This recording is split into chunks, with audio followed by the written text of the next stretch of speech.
실무시험 문제를 풀어보도록 하겠습니다. 주식회사 구미산업은 전자제품을 제조하여 판매하는 중소기업이며 단기 회계기간이 1월 1일부터 12월 31일이다.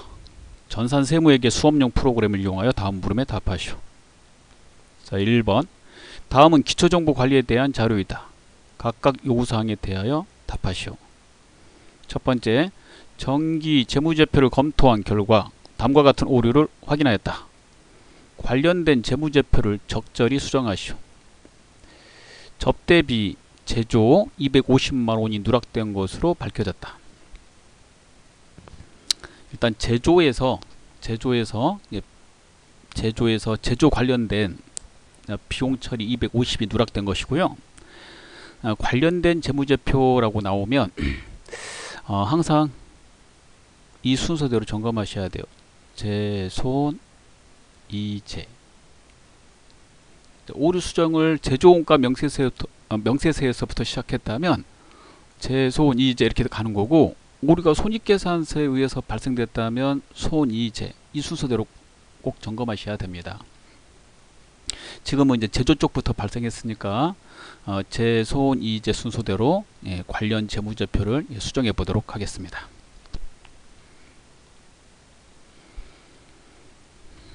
자, 교재는 이제 봐주셔야 되고요. 자, 정기분 재무제표에 정기분 원가명세서를 클릭합니다. 얘가 제조원가명세서입니다. 누락된 거는 맨 마지막에다 쓰는 것이므로 맨 마지막에다가 접대라고 써서 접대비 250을 입력합니다. 이렇게요. 그러면 단기제품 제조원가가 변경됩니다. 숫자 보이시죠?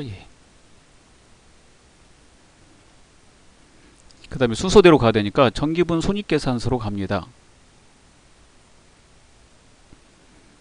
단기에 완성된 제품은 이제 내다 팔아야 되므로 제조업자는 제조원가 명세서를 작성한 다음에 손익계산서 작성하거든요. 이거 가져다 손익계산서에 반영해야 되므로 따라서 수정하실 때 두 번째 정기분 손익계산서에 가서 수정하게 돼요.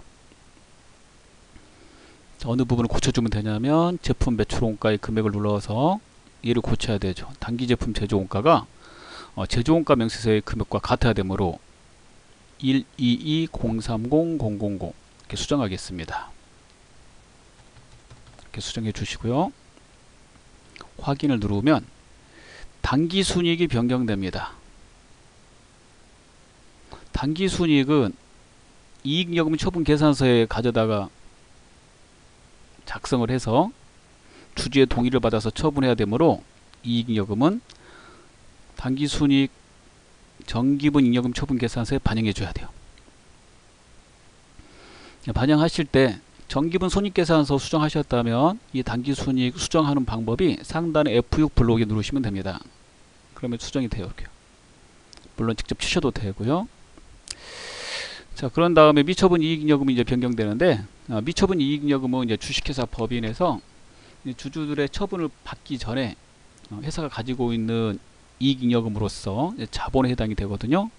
따라서 이 금액을 재무상태표 자본에다 반영해 줘야 돼요. 따라서 정기분 재무상태표를 마지막에 가게 되고요. 프로그램에서 그 미처분 이익잉여금은 2월 이익잉여금으로 쓰고 있습니다. 보시면 2월 이익잉여금이 없죠? 없으면 추가로 입력하시는 거고, 있으면 고쳐주시면 돼요. 이렇게 해서 금액을 수정해 줍니다. 4,832만원으로 고쳐주시면 돼요. 이렇게요.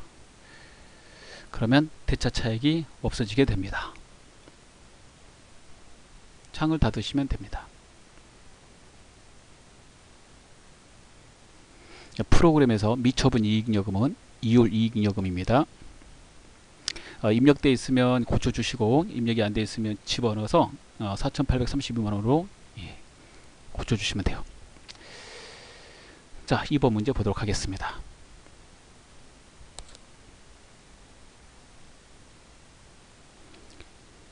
거래처별 초기 이율 자료를 검토하여 수정 또는 추가 입력하시오. 정기분 재무제표에 거래처별 초기효를 클릭합니다.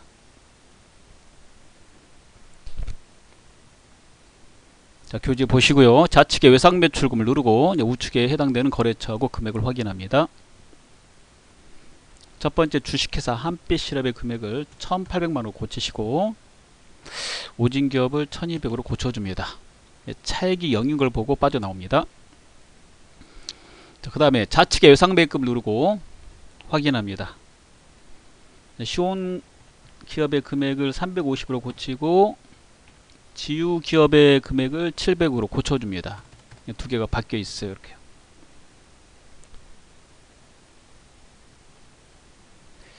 자, 그리고 차액이 0인 걸 확인하고 빠져나옵니다.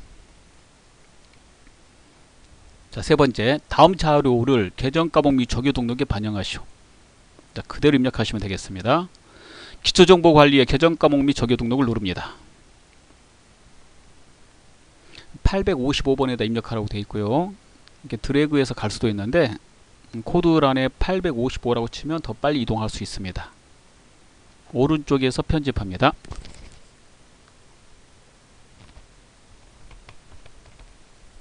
자, 그대로 입력하시면 되겠습니다.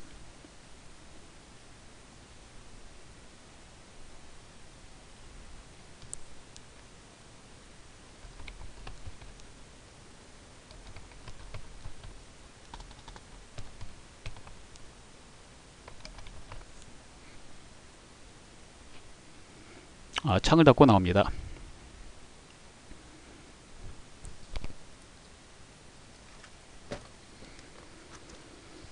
자, 두 번째 문제 보도록 하겠습니다. 다음 거래 자료를 일반 전표 입력 메뉴에 추가로 입력하시오. 자, 1번 보겠습니다. 일반 전표 입력을 누릅니다.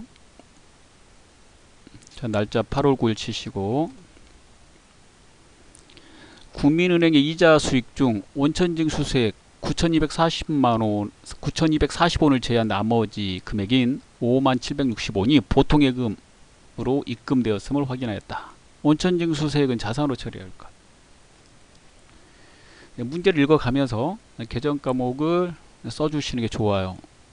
이자 받을 때 세금 제하고 받았다는 말이고 그 세금은 국가에 미리 낸 것이기 때문에 선납세금입니다. 보통예금은 보통예금이고요. 이자 수익은 이자 수익이죠. 그러면 이자 수익은 수익이니까 대변에다 쓰시고 수익의 발생, 그 다음에 선납세금, 자산의 증가. 미리 낸 이 세금은 나중에 세금을 내지 않아도 될 권리를 가졌기 때문에 자산의 증가. 그 다음에 보통예금 통장으로 받았죠. 보통예금. 이게 머릿속에 또 올라야 돼요. 9,240원. 그 다음에 57,60원. 이렇게 하면 전체 이자는 얼마예요? 6만원이라는 말이네요. 이렇게. 자, 그러면 입력해요.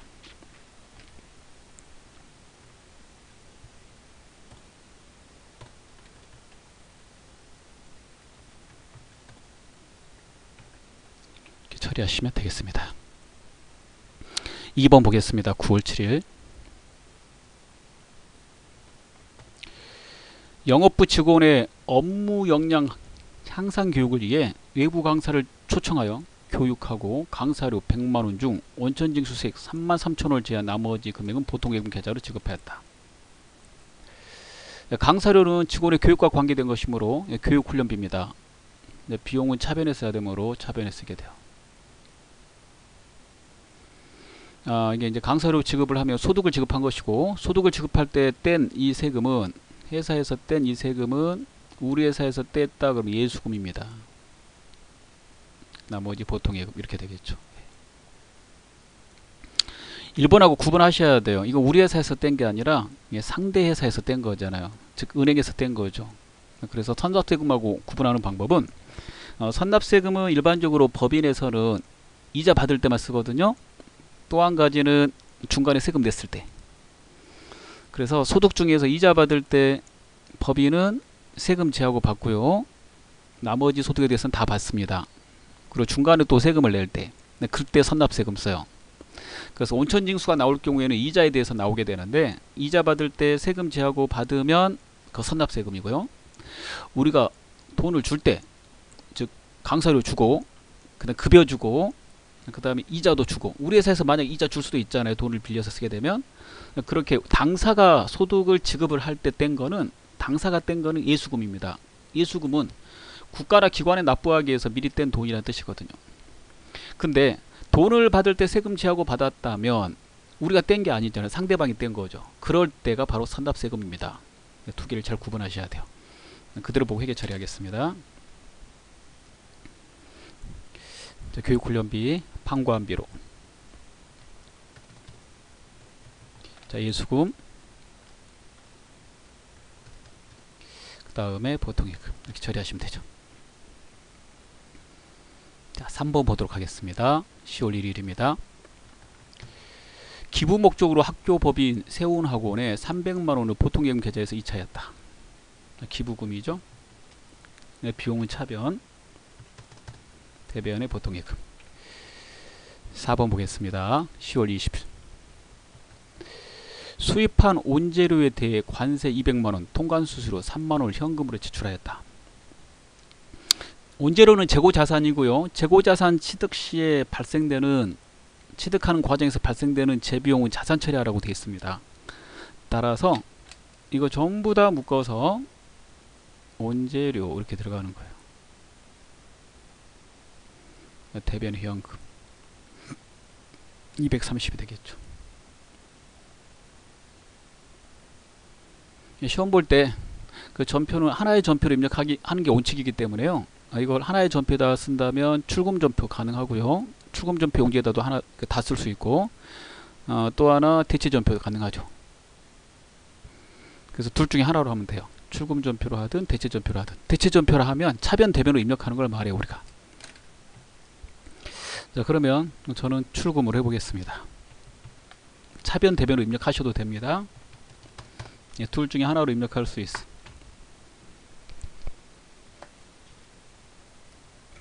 자, 그 다음 페이지 보도록 하겠습니다.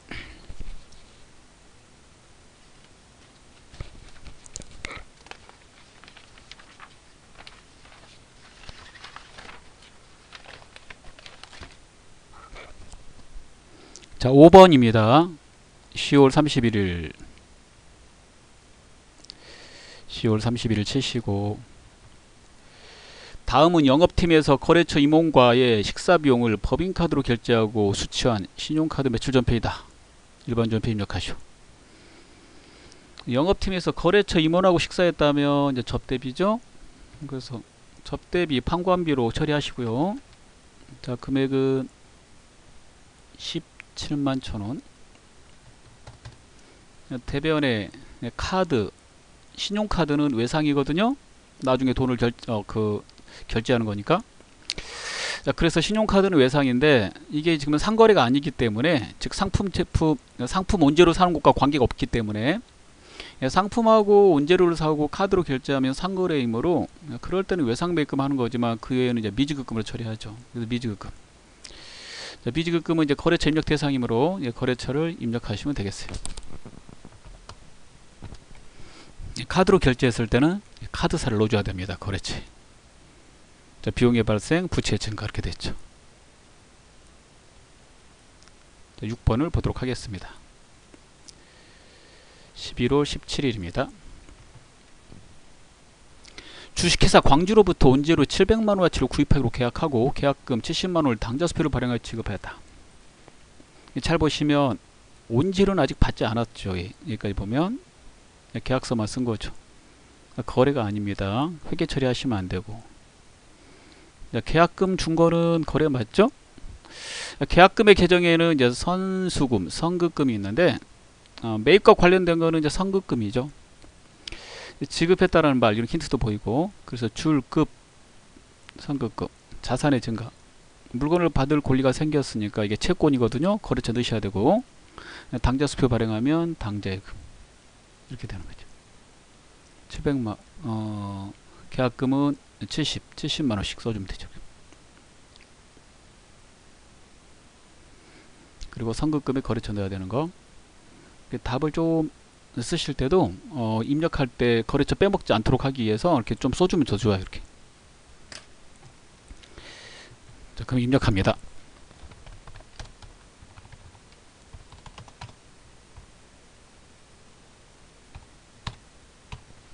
이렇게 처리하시면 되겠습니다.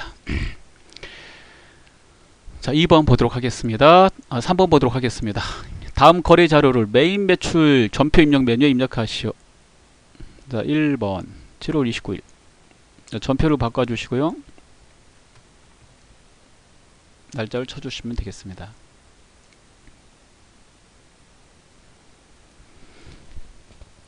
기출문제 푸실 때 이게 시험이라고 생각하시고, 이 시험에서는 일자가 자꾸 바뀌어요. 예, 공부할 때하고 달리. 예, 그래서 한 달의 걸로 다 나오는 게 아니라 7월도 나오고 8월도 나오고 9월도 나오니까 그 날짜 입력에 틀리지 않도록 일자까지 넣어 주십시오. 첫 번째, 본사 영업직원이 업무에 사용할 개별 서비스의 과세 대상 자동차 2000cc를 주식회사 울산자동차에서 2천만원의 부가가치세 별도로 구입하고 전자세금계산서를 수취하였으며 대금 결제는 다음 달에 하기로 했다.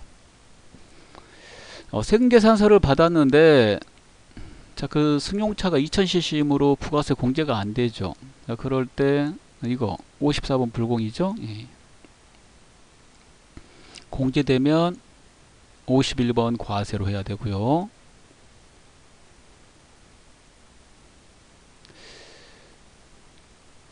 자, 이렇게 해주고요. 자, 개소세가 붙는 차, 참고로 경차는 개소세가 안 붙습니다. 1000cc 이하의 차에는 이제 개소세가 붙지 않고요.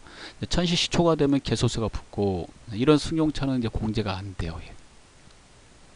그럴 때 세금계산서를 받았다면 부가세 신고하셔야 되는데, 그게 바로 불공입니다. 그럴 때 쓰시면 돼요. 불공. 무조건 51번 과세하시면 안 돼요. 이거는 공제가 될 때. 혹시 수입세금계산서 받았다 그러면 55번 수입이죠. 이 수입도 공제가 될 때 그렇게 사용합니다. 자, 그러면 승용차인 그 자동차는 계정과목이 차량 운반구고요. 다음 달에 주기로 한 거는 차를 샀으니까 상거래가 아니므로 외상의 이름은 미지급금. 이렇게 입력을 해야 되니까 3번 혼합 이렇게 써놓고 입력하시면 빠릅니다.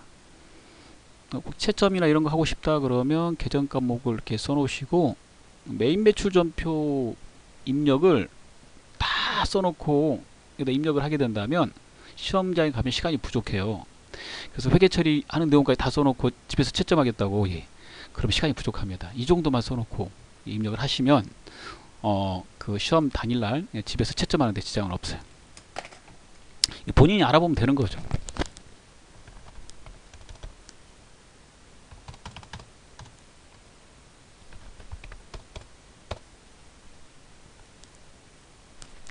불공제 사유는 승용차 고르시면 되겠고, 승용차 계정 과목 미지급금 처리합니다. 부가세가 공제 안 되는 물건을 샀을 때는 부가세 포함해서 회계 처리하셔야 됩니다. 예. 부가세 공개되면 부가세 대급금 별도로 처리하시고요. 자, 2번 8월 16일 본사 영업부서에서 사용할 책상을 순옥가구에서 구입하고, 문제를 읽으면서 계정 과목을 써놔요. 시간을 벌기 위해서. 비품.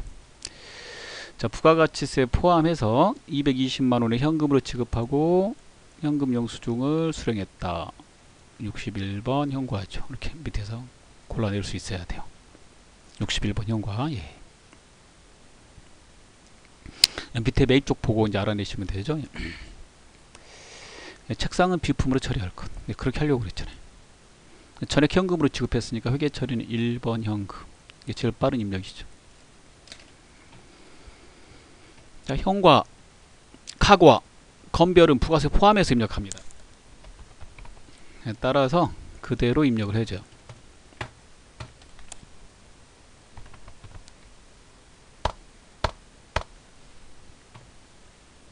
아래쪽에 계정 과목을 기본값이 원재료로 나오는데 비품으로 이렇게 바꿔주시면 됩니다. 자, 그 다음 거 보도록 하겠습니다. 3번입니다. 9월 23일. 제가 최대한 여러분의 교재 보여주면서 하고 있는데 전부 다 그렇게 할 수는 없으니까 교재를 좀 봐주셔야 돼요. 네, 교재 보는데 불편할까 봐서 이렇게 하고는 있습니다. 비사업자인 황정숙에게 제품을 부가가치세 포함해서 88,000원에 매출하고 간이영수증을 발급해 주었다. 소비자한테 물건 팔고 간이영수증 발급해 줬다는 뜻이고요. 네, 매출에서 골라야 되겠죠. 간이영수증 발급한 거는 14번 건별입니다. 참고로 15번 간이 선택하지 않도록 주의하셔야 돼요. 이거 선택하면 안 돼요. 이거는 간이과세 사업자. 간이과세 사업자.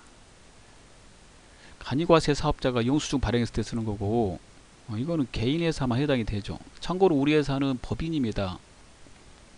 법인이 만약에 간이영수증을 발행했다라고 그런다면 14번 건별로 넣어야 돼요.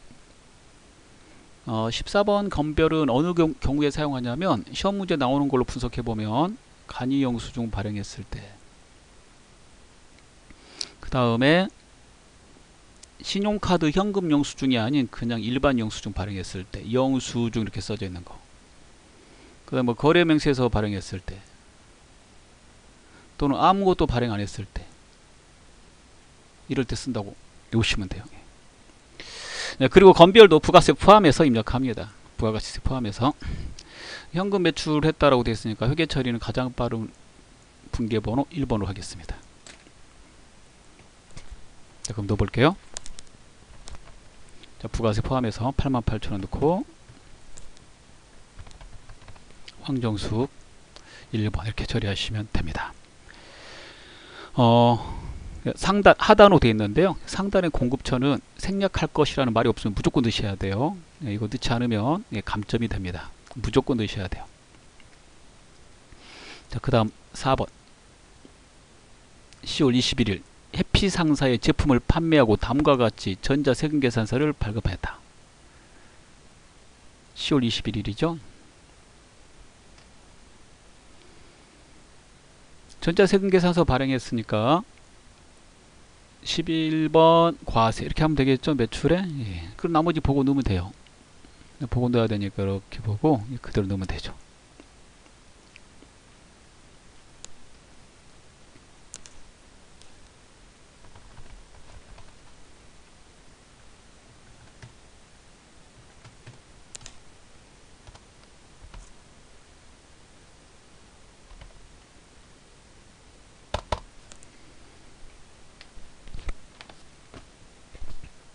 전자란에 열을 하시고 분계를 하기 위해서 보시면 밑에 돈은 전부 다 뭘로 했어요? 외상으로 했네요.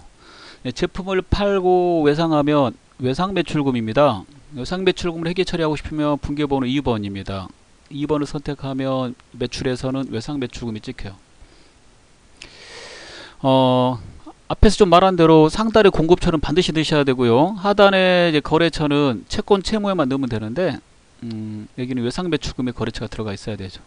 위에 있는 공급처가 그대로 하단에 복사되므로 그대로 내버려 두시면 돼요. 줄 필요 없습니다. 얘만 채점하는 거거든요. 예. 두 개는 그냥 자동으로 나오는 건데 채점하지 않아요. 그러니까 가만히 내버려 둡니다. 이 부분의 거래처가 위에 있는 거래처하고 다르면 이제 고쳐주셔야 되고요.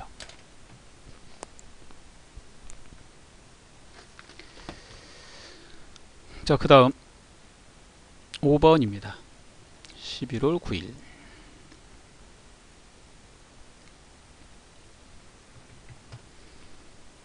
주식회사 천마에서 원재료 1000개 공급가액 개당 25,000원 구입하고 전체 금액을 계산하지 마시고 그냥 그대로 수량 단가 넣으시면 되겠죠. 예.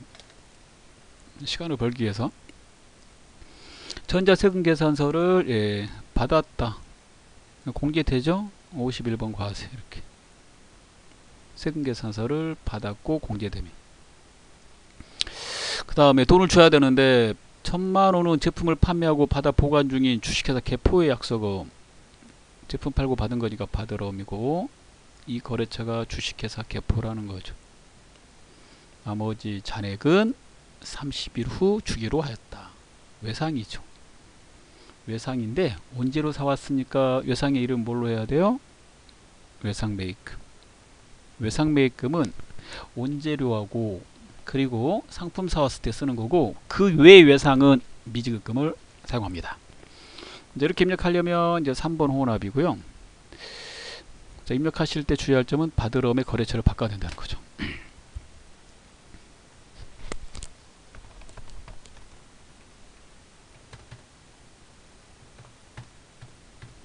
자, 그래서 그대로 입력이 들어갑니다.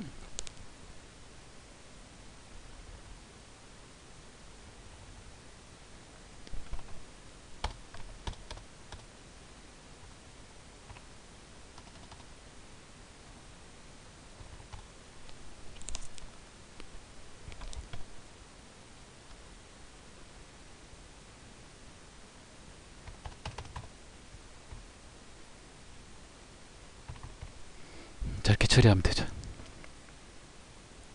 이 부분 주의하면 돼요. 이렇게 개보다라는 거 변경했어요.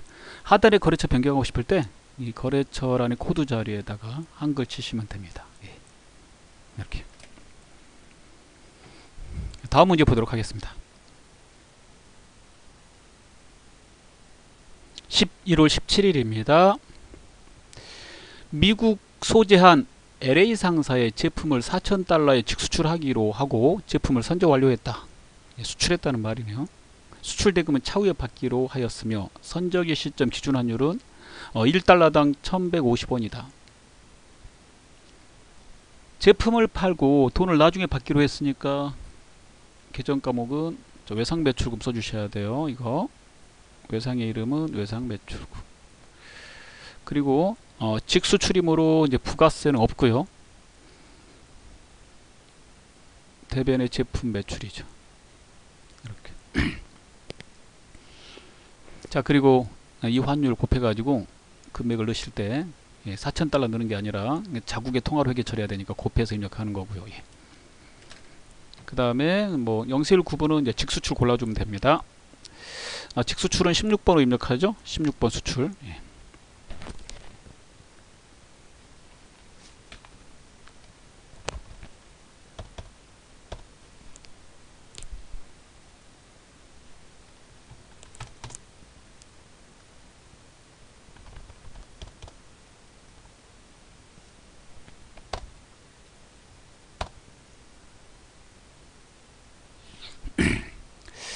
자, 회계 처리 번호 2번이 되겠습니다. 예.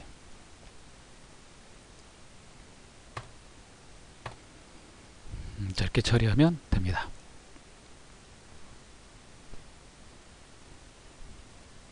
자, 이제는 4번 보겠습니다.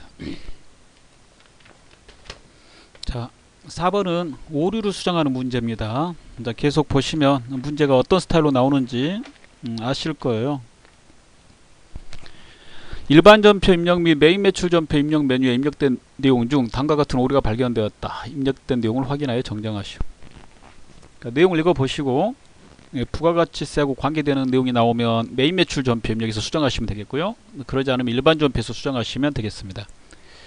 1번 9월 25일 일반 전표 입력에 세금과 공가로 처리한 것은 제1기 확정 부가가치세를 가산세 25,000원 포함하여 보통예금을 납부한 것이다.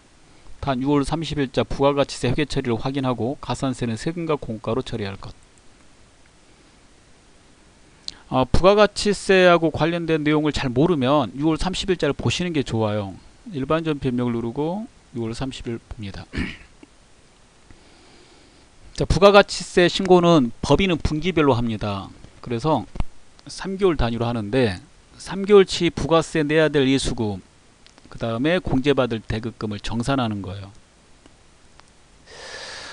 그 분기 말일자로 해서 6월 30일이 456 24분기 거죠. 예.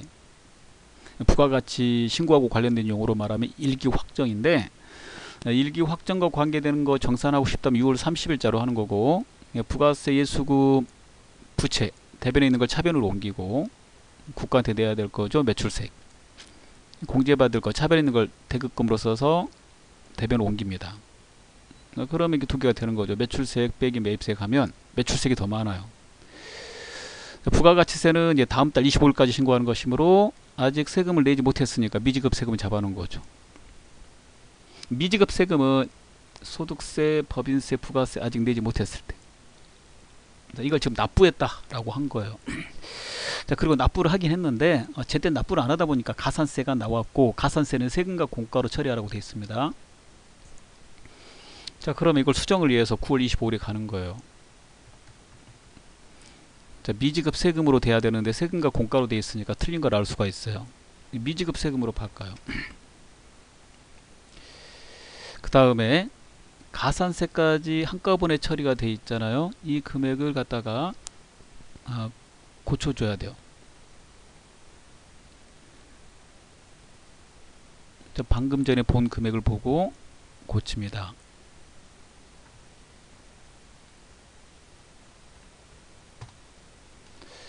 자, 그리고 세금과 공과를 추가해야 되므로 세금과 공과를 밑에다 해도 되는데 프로그램의 수정을 빨리 하기 위해서 상단에 전표 삽입이 있어요. 또 차변이잖아요. 그러니까 이걸 누르고 없으면 더 좋아요. 여기에 세금과 공과 이렇게 수정하면 되죠. 가끔씩 나왔어요. 어렵게 낼 때 알아두시면 되겠어요. 이런 문제는 세무 2급에 좀 더 많이 나왔던 겁니다. 어찌됐든 간에 정답이 이렇게 되겠습니다. 자, 그 다음 10월 5일 거래처 직원의 결혼 축하금 10만원을 현금으로 지급한 것으로 회계 처리되었으나 해당 내용은 당사 생산부 직원의 결혼 축하금으로 확인되었다. 일반 전표 입력에 가서 고치면 되죠. 일반 전표 입력 10월 5일 치고 접대비를 복리후생비로 바꿔주시면 되겠고, 생산부 직원이니까 복리후생비 제조원가로 처리하시면 되죠. 이렇게 얘만 바꿔주시면 되겠습니다.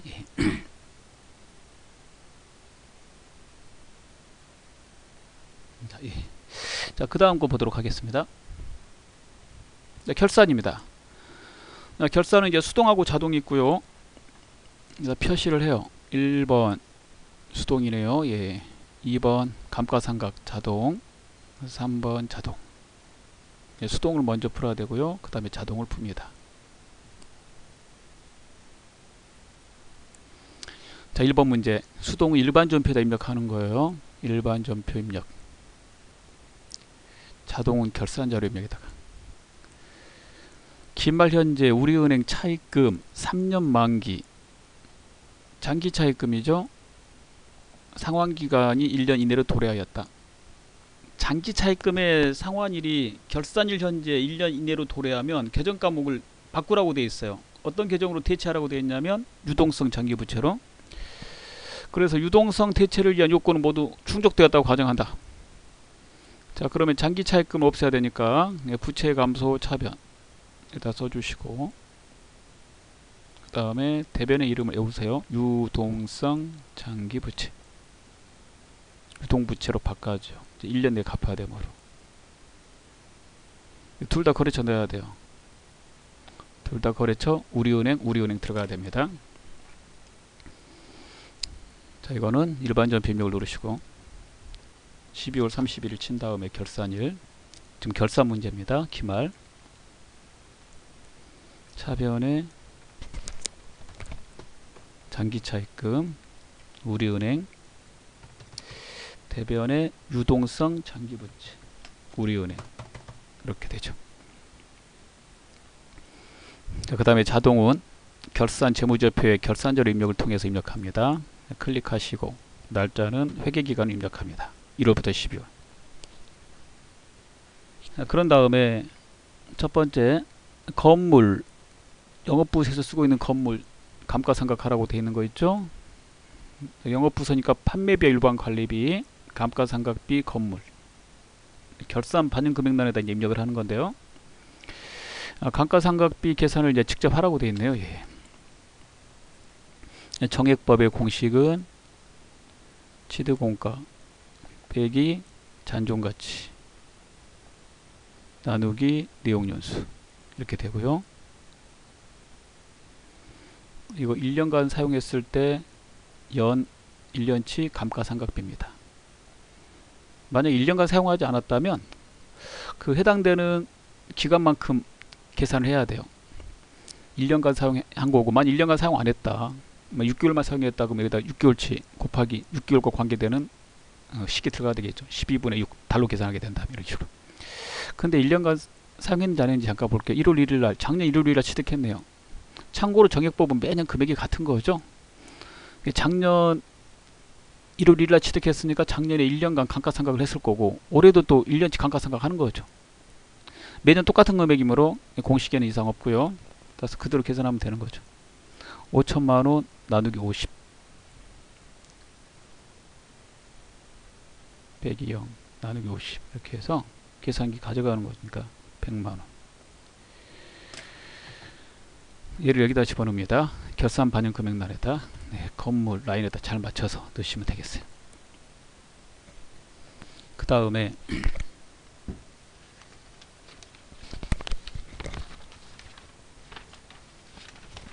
대손 충당금은 이제 상단에 대손 삼각 버튼을 눌러서 하는 겁니다. 상단에 대손 삼각 버튼을 누릅니다. 대손 충당금은 회사에서 가지고 있는 채권에 대해서 내년에 받을 수 없을 거라고 생각되는 것만 충당금을 설정하는 건데 이 회사는 이 두 개를 받을 수 없을 거라고 보고 있어요. 1%.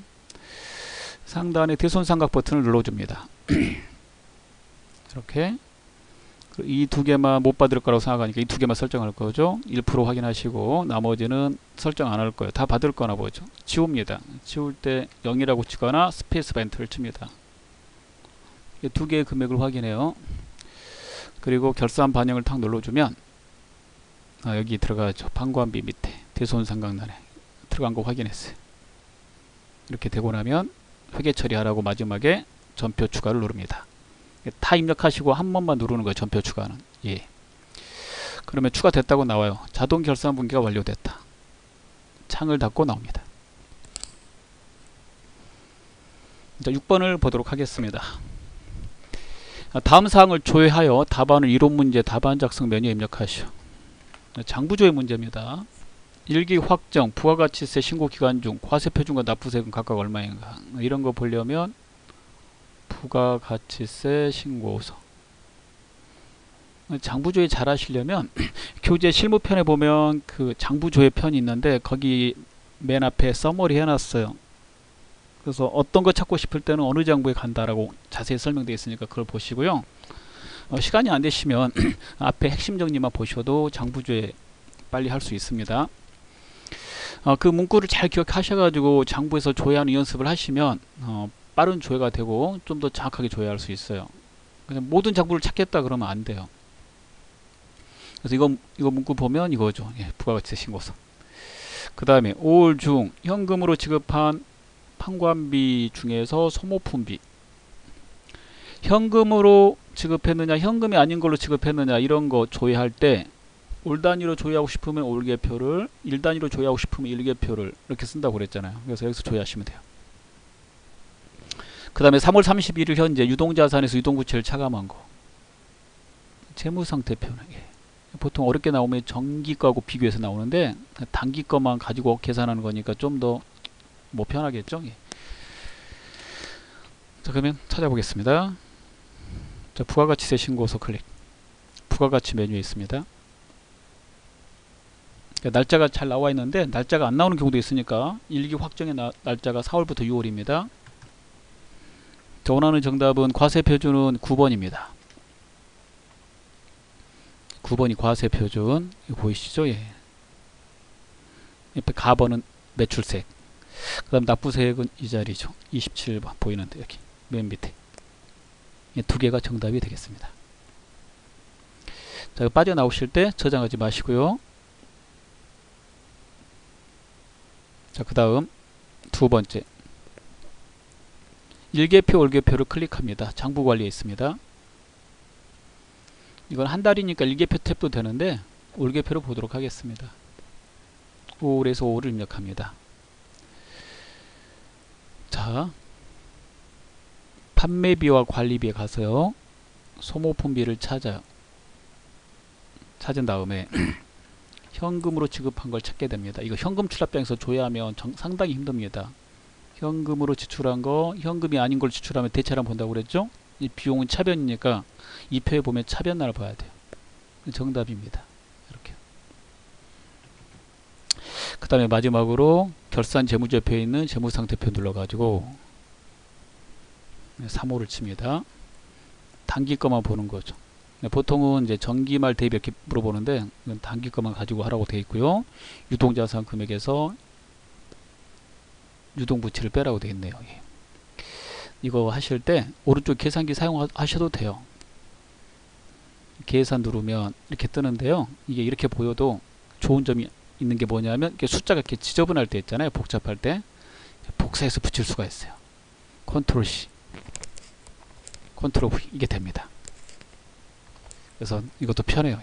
빼기 하고 그 다음에 유동부채 클릭하고 컨트롤 C 단기 거 계산기 찍고 컨트롤 V 그러면 됩니다. 정답 보이죠? 예. 5억 5,693만 1,000원이다 라는 걸 알 수가 있습니다. 자, 이런 식으로 푸시면 되는 겁니다. 자, 다 풀었습니다. 수고하셨습니다.